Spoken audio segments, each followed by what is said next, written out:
Today on the Pro-Life Podcast, Trump's defunding Planned Parenthood. Mostly? Sort of? We need to talk about this. Let's get started.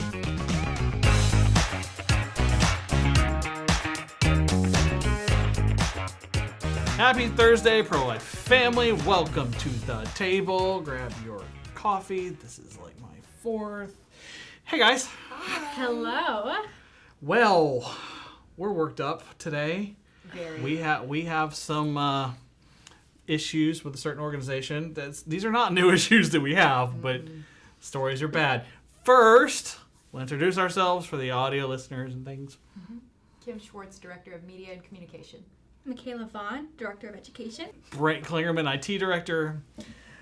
Okay, so where shall we start? Shall we start with the defunding, or arguments in favor of the defunding, or arguments at how the defunding isn't far enough? All of it. All of it. Let's start at all of it. Yeah. Okay. Well, yeah, we just all start talking at once. I think our viewers would love that. Every one of us take one of those points and just start trauma dumping. It's podcast efficiency. Yes. You just have to admit it. Anyways, okay. Trump has said he wants to defund Planned Parenthood of $120 some odd million. Yay. But the federal government gives them $700 million. And let's not brush over that. The $700 million, we increased the $700 million under the Biden administration. Of course we did. For years, they were operating around $500 million, and then about 5 years ago, they were in the low 600s, and then all of a sudden, they're at $700 million. Yeah, that's about $2 million per day. A little less than that, but about $2 million a day. Okay, so Trump wants to bring it back to near early Biden administration numbers. Well, okay, so That seems reasonable. Better. However, Okay. So the new report, the Wall Street Journal last week reported that the Trump administration is planning to cut $120 million from Planned Parenthood and other abortion groups because they allegedly did not comply with his anti-DEI initiatives, and so that gives him the authority to cut some of their federal funding. Now, this is a drop in the bucket of Planned Parenthood's funding. And so, the thing why I wanted to bring this up is because, yes, this is a victory. Yes, Planned Parenthood should not get any of our tax dollars. But I worry that when people hear this story, they think, yay, Planned Parenthood is defunded. We did it. We're done. It's kind of like we said earlier, it's kind of like cheering when you're down by 5 and you score 1. Yeah. Yay, we did it. And you didn't win yet. Yeah. Right. The game is still going on. And I would even argue, we're kind of behind whenever you say it that way of, the game is going, we're 5 points behind. And the reason I agree with that analogy is because, again, Planned Parenthood is getting our tax dollars as we speak. Even if they don't use tax money directly for abortions, it pays for the building, it pays for the staff. The woman who goes in for an abortion, she needs a pregnancy test, maybe an ultrasound, and so they can bill all the surrounding services to taxpayers. And then, yes, they're not billing the abortion itself to taxpayers, but all these other things, we're still participating in that in some way, and I think most Americans would disagree with that. Yeah, and also when we're talking about how we haven't won the battle yet, why are we doing this partial defund? We're doing this partial defund because of this DEI mission that we're on right now, the anti-DEI mission. Maybe we could defund Planned Parenthood because they are killing babies. I mean, that makes sense. And so, pretty legit. When we're looking at, the children of America's future are dying in these Planned Parenthood buildings, maybe they shouldn't receive our funds. Yeah, exactly. And people will say, well, Planned Parenthood does so many other great things. But as long as they're providing abortions, we're still participating in that abortion by funding them at all. And so why wouldn't it be better to just fund non-controversial clinics that don't provide abortions? Which serial killer's neighbor was it? It was he was a nice boy, but he liked to use power tools late at night. It was it's kind of like that. Right. Yeah, and it's not even that Planned Parenthood has, their list of great, amazing services, and every once in a while they might do an abortion, but we need to be clear. Planned Parenthood is a pro-abortion organization. Some of the numbers I was looking at today, 1 in 5 women who walk inside of a Planned Parenthood receives an abortion. Mm-hmm. For every over 220 abortions, only 1 adoption referral is made.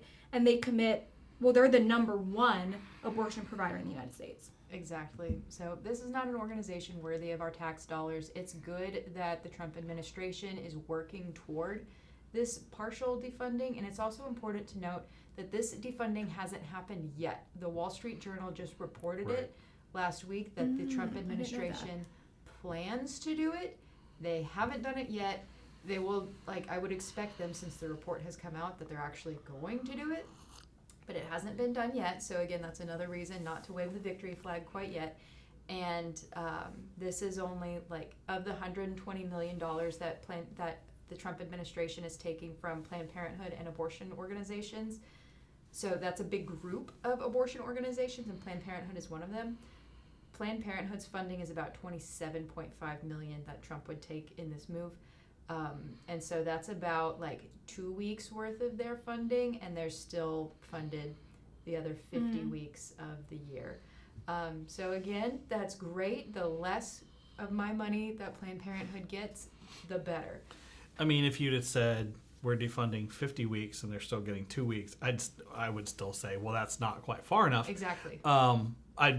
I would be happy, yes, that they're getting less of my tax dollars, but I don't want them to get any. Yeah, exactly. So that's why I think, we need to hear this news and say yes, good, but we're not done yet. This isn't the whole victory. This isn't the whole picture. This is just a sliver of their money, and we need to take more steps to defund them fully.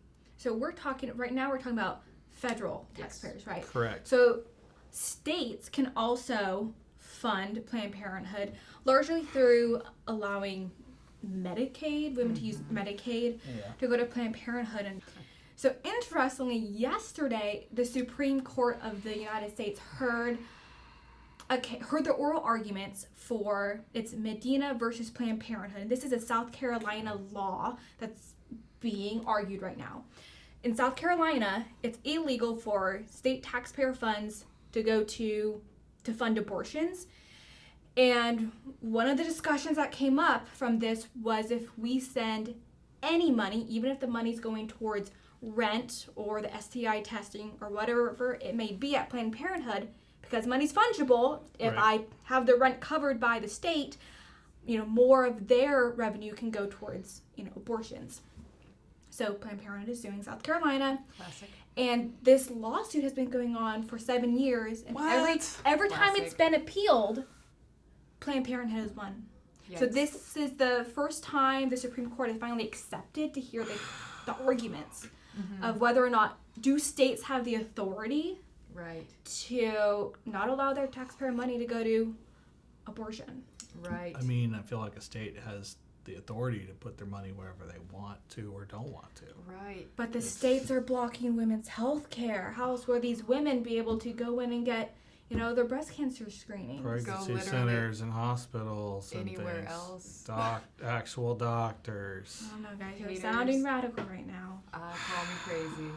Yeah. Okay, that'll be an interesting one to watch for sure. Yeah. Wow. Well, before we get into the rest of why we hate Planned Parenthood, more reasons to hate on Planned Parenthood, we're going to take a quick break, right? Now, do you have a cell phone? Do you have pro-life values? Do you like saving money? Well, Patriot Mobile is America's only Christian conservative wireless provider, and they've partnered with Texas Right to Life. So, if you'll go to patriotmobile.com/Texas Right to Life or call 972-PATRIOT, 972-PATRIOT, and use the checkout code TRTL, they'll give you a free month of service. So make the switch today, have your money support causes you believe in, and save and get a whole free month. Make the switch right now. What are you doing still watching this? Make the switch right now. Want to support a cause you love and look great doing it? Visit the Texas Right to Life online store. You'll find t-shirts, hats, mugs, bags, everything you need to rep the pro-life movement wherever you go. Plus, you'll get free shipping on every order. Listeners like you, yes, you, can get 15% off when you use code PODCAST at checkout. Visit store.texasrighttolife.com today to shop with purpose and make a difference. Welcome back, friends. Hey, if you're worked up about Planned Parenthood and the abortion industry, the abortion lobby, and the laws and where your tax dollars go and things, we have an opportunity for you to come to Pro-Life Lobby Day on the 22nd, April 22nd, correct? April 22nd, not any other 22nd, but April 22nd in Austin, where you can work with our team to go lobby your legislators. We hope to see you there. It's Links really below. Cool. It is. It's pretty cool. Yeah, I remember going as a student back in the day, and I was just like, this is the coolest thing ever. This will actually be my first lobby day. What? I never went as a student, so Nice. come and I'll be there and you can go get pro-life bills passed. Yeah, definitely. Awesome. All right. Well, if you would like some more fodder as to why you hate these guys, there was a recent article with a slew of really just a laundry list of botched abortions by Planned Parenthood and the women who have experienced this, who live to tell the tale. So, where do we begin? I don't like any of them. I don't like any of it. It's disgusting and disturbing. Well, there's the triplets that they aborted because mom had concerns. She hooked up with an ex who had drug issues and went to the clinic because, concerns about will these children have health complications, addiction issues, et cetera, and of course her friends at the clinic tell her we can solve all your problems. Well, they definitely did not. They have more than added to her problems. They left some of her children behind. And this is links below. I'm not sure how much I want to even get into on a YouTube thing where children might be walking past and listening. This is just the most horrific tales I've read in a while. And she said that, she's survived something a lot of women don't. When you have fetal tissue left behind after a procedure like that, it typically leads to a really terrible infection and often death. Most women do not live to tell about it. Yeah. So, are you skimming the rest of the article? Because this was one article, like trauma dump of stories. It's paragraph after paragraph of quotes from women sharing their experiences, and so there's multiple where women went in multiple incomplete abortions. So it sounds like there's multiple stories of women taking the abortion pills, and then parts of the baby were left inside the woman. So a week after, and I just now read two of these stories. There are likely more in the rest of the article, but two stories where a week goes by, the women are still bleeding after taking the abortion pills, and they go back in and are having to, going from the medical abortion with the pills to a surgical abortion to remove body parts. There's an example of a woman who had an ectopic pregnancy. So the embryo is implanted in a fallopian tube, and Planned Parenthood was supposed to go inside, remove the embryo. And I want to clarify, like, pro-life laws, and we all believe that care for an ectopic pregnancy is permissible. Yep. But what did Planned Parenthood do? They did not handle this correctly. So they ended up pushing the embryo further up and inserting an IUD, and a serious infection followed. They did not remove the embryo. So the reason that's so dangerous, and the reason why pro-life laws has this exception for ectopic pregnancies, is because if the embryo implants in the fallopian tube is not designed to grow as the baby goes, so it can lead to a ruptured fallopian tube, and will lead often Bleeding, for death. the mother and the child lives to be in danger. That is a disaster. Wow. And it reminds me, last week we had a hearing in the Senate. You got to go read about that on our website and watch the recap video. We had a ton of workers and staff from pregnancy centers come and say, these horror stories of women taking the abortion pills here in Texas. And there was one that really, sounded a lot like what you guys are describing. that in El Paso, there is an abortionist who lives in El Paso. New Mexico is 1 minute away, so he just, hops the border over there a little and commits abortions in New Mexico. Well, they had one patient who went to him for a chemical abortion with the abortion pill, and he botched that, and so she came back for a follow-up surgical abortion to remove the rest of the child, and this doctor botched that too. She delivered the child's remains at home, and here's where I'm going to take a time out and then come back to the end of the story because it's riveting. So usually the pro-choice people will say it's just a clump of cells, and so the mothers who are taking these abortion pills believe this is just a clump of cells and that it will just look like a clump of cells. Yes. This mother delivers the remains of her child, and she says that this child looks like a baby. He has little hands, little toes. Really early on, the child indeed looks like a child because he is a child. But that's not what the mothers are expecting. And I have another story after that in a second. And so she, after delivering the child's remains at home, after botched chemical abortion, botched surgical abortion, delivers the child's remains at home, and she is just traumatized and heartbroken to see her child's corpse in her hand. And the women aren't prepared for this. They are not. So they're I don't think any human's prepared for that. So, but here's the other crazy part. The woman who just endured all of this goes back to the abortionist with her child's remains and is like, what happened? Like, what is going on? And she's just traumatized. And she's so upset that the abortionist calls the cops on her for disrupting the peace. And she is carried out of the clinic in handcuffs. And it was just really interesting because the man who's the director at the pregnancy center said, that's the only time that I've known of a woman being arrested for an abortion, and it was the abortionist who called the cops on her. So, yeah, tables totally turned. But this isn't the only example. That's not the only story of women saying, like, you told me it was a clump of cells, but I could see my baby. So this one in particular was 20. Oh, that's the one I'm about to say. Oh, dear. Okay. So this one in Pennsylvania, there was a teenage mom who, she was pregnant. She bought abortion pills. She was 24 weeks along.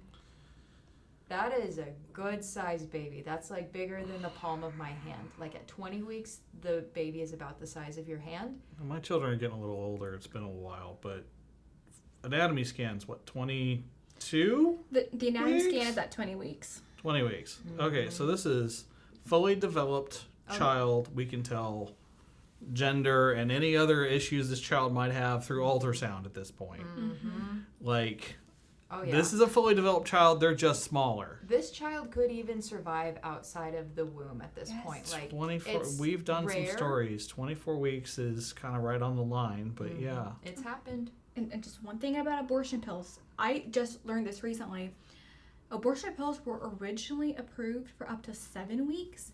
And recently, because of the abortion industry, they're now approved for up to 10 weeks. And this baby was 24 weeks. So the later you use abortion pills in pregnancy, the more dangerous it becomes. Obviously deadly for the baby, but could even be deadly for the mother because it causes so much bleeding and hemorrhaging. So this teenage mom, she took the abortion pills at 24 weeks and was texting her friend about it. That's how authorities found out, was through this friend.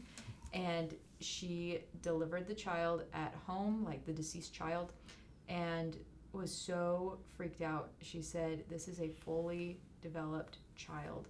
Yep. This isn't the clump of cells that they said it was going to be. And so I think that's one of the biggest disservices to women who are abortion-minded is, like, leading them into this delusion of, like, not a baby, it's just a clump of cells. Like, you can do what you want because it's just a clump of cells. I think is it Turning Point has that video where that girl's like, it's just a clump of cells. And he goes, you're a clump of cells. And she's just like in shock of like, what? Wait, what? Hang on. A clump of highly organized cells. Cannot compute. Hi, I'm a clump. Yeah. Right. This tree is a clump of cells. Yep. That's what organisms are. You learn it in 4th grade. Yeah. So that woman, or that young girl, the cops became involved because she, aborted this child, kept the remains at home, and I don't know what was going on in her heart. She kept the baby's remains under her bed for a while in a shoebox, and I think there's a chance that came from like a place of grief and disbelief. Mm-hmm. There's a chance that came from some other place that I don't know. I would wager it's just trauma and not even knowing what to do. Exactly, especially at that age. She's a teenager. Yeah. Yeah. Yeah. Oh my I know. gosh. So those are all the reasons to. I have another story. Okay, let's hear it. Oh, great. More. That's not all the reasons. But wait, there's more. So there are also a few stories of women who clearly were not in the right state of mind that were forced to go through with the abortion they said they wanted when they first walked in. Mm-hmm. So there's one story of a woman who recounts that during the abortion, because she is screaming and crying and flailing so much, there are 4 nurses holding her down. Okay. And she still has PTSD years later. And that then sounds like a hostage situation. there was another example of a woman hysterically crying during the entire intake, not even able to logically explain, I've thought this through. This is the decision I want to make. And instead of, like they're supposed to do, Planned Parenthood is part of their protocol to send women home to think about it for a day and to come back. She still had the abortion and then immediately regretted it. Oh, poor thing. Yeah. Oh my gosh. My heart. Well, it sounds not dissimilar from Catherine Glenn Foster's story. Yeah. Kind of got in there and went, wait, hang on. Yeah. And like, no, we're doing this. Yeah. So that's what, episode That was way 3? back. Yeah. I don't Some know this 4, story. something like that? Was she like the abortionist? No, she was the patient. Oh, She was. I think she was in God. college. Yeah, she was in college, and it was one of those. I'm convinced this is the end of my life, career, Didn't wanna tell success, mom. all the shiny things that could happen in life. Okay. Then I listened to a podcast this weekend, and it was an interview of, she's given her life to Jesus and has a beautiful ministry, but she was a former prostitute and porn star. When she got pregnant with her pimp, she went into the abortion clinic, and the 2 parties, herself and the clinic staff, came to the agreement. She would come back the next day because she was hysterical, and she said she did not want to be there. She went back into the car with her pimp. When he asked her if she received the abortion, she said, no, I need to think about it. He said, collect yourself, get out of this car right now, and don't come back until you've had the abortion. Oh my God. She went back in, and staff, asked her if she really wanted to go through with it, and she got the abortion. Oh my gosh. Very sketch. Planned Parenthood does not deserve a single cent of our tax dollars. I want to head in a little bit happier direction before we close this up. Yeah, so sorry to be a downer, everybody. I know that this was like some really heavy content, but I think that we can take hope in realizing that people change their minds, whether it's the women who have had the abortion and then they regret it, and then the Lord uses that as an opportunity to show them his mercy in a way that may not have happened otherwise. And obviously that's not the circumstances we would want that to happen, but God uses everything, and it is all for his glory, even our mistakes and our sins. That happens with the abortion workers. We have testimonies from people who worked in the abortion industry. We have one of a woman who ran an abortion organization, and she testified last week in favor of one of our bills, saying that, whenever I ran this abortion organization, I could have done a lot with $500,000, so please do not allow cities to give hundreds of thousands of dollars to these organizations. So yeah, it's showing that Pentecost was not a one-hit wonder, that the Holy Spirit is still moving in hearts every single day and bringing them deeper into his heart, into his love, into his mercy, and showing people the truth. So that's why we're here, even whenever it gets really sad and hard. But there's a lot of light and hope in it too. Absolutely. And, we've got a story for our next episode. A gentleman by the name of Sean Cochran, who is post-abortive. His girlfriend had an abortion against his will. And that story, it's another wild ride. It's very heavy. But he has chosen to now spend his time fighting the evil and helping other men who have been through similar situations. So there is hope. There is healing. There's people change their minds, and also people can choose to turn and fight the monster. So it's not all darkness and sadness. Oh my gosh. This feels so heavy, you guys. Why are these stories so heavy all the time? I'm sorry. But they're big stories and they're important. That's why it's necessary to talk about them and hear about them. Well, nothing gets any better if we don't talk about it. Yep. Nothing will change. So, friends, that's why we ask you to comment, like, share, subscribe, have some conversations with your friends, and tune in 2 weeks for Sean Corcoran with Men for Life. It'll be an amazing story. I promise it's an amazing story. See you next time. Thanks for watching.